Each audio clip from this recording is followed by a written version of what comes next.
is nothing like a cup of tea when you're not feeling well or just to kind of cozy up late in the day. It's one of my favorite things to do at night, chamomile tea. Well, today we're going to be talking about the healing power of tea with Lina Sbrocco, who is a naturopathic doctor from University Hospitals, along with being a licensed acupuncturist. Thank you so much for coming on the show. Thank you very much. I can't wait to learn about tea. Well, I mean, I think for the most part, everyone loves tea. It's all natural. So how or why does it actually have this powerful healing ingredient or agent, so to speak? Okay, sure. Well, the most common ones that we think of, green tea is very popular along with black tea and chamomile, like you mentioned. But a lot of the research has shown that some of these have amazing healing qualities for all different body systems. That's great. I want to just talk about it because we only have a few minutes, right, and we should just get right to it. So let's start with green tea. Yes. And discuss the back. Would you like a little tea, hon? Please. Okay. It's tea time. Green tea has... Our band is from Britain. See? They love your accent right now. This helps your heart, neurological, and urinary conditions. Why and how? Well, green tea has what's called a very long word. I'll shorten it for you. Okay. Epigallocatechin gallate. EC. That was short. EGCG for short. But it has been studied to help with cancer, the neurological system, and it's very good antioxidant. It's delicious, isn't it? And you have to drink it with your pinky. Your pinky has got to fly upwards. That's good. That's good stuff. Yes, and it's important to know the difference between green and black tea. Green tea is not fermented. Black tea is fermented. Okay. And white tea has originally been used for the elite in China and is processed from the very young buds. But There's a distinct difference in flavor, too. Most people are enjoying it. It is distinct. It's very light.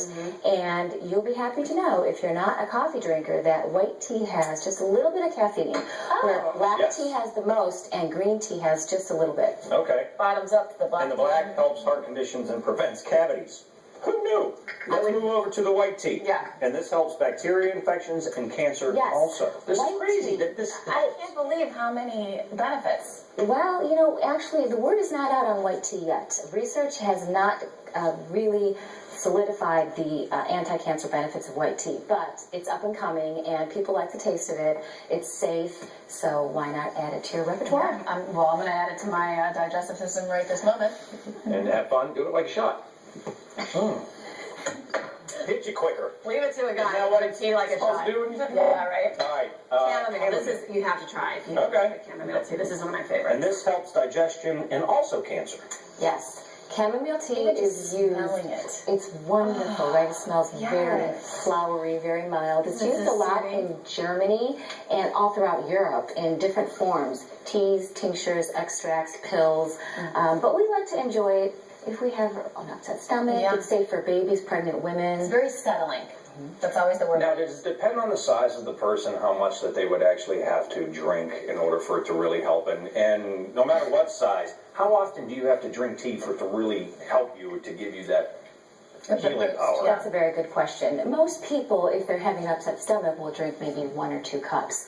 But it is safe to drink at least 3 to 5 and up to 8 cups a day. You want to be careful with the ones that have a lot of caffeine, like black tea, because it's going to act very similar to coffee. It's a diuretic. It's going to pump up the That's a lot of tea. nervous system. Yeah.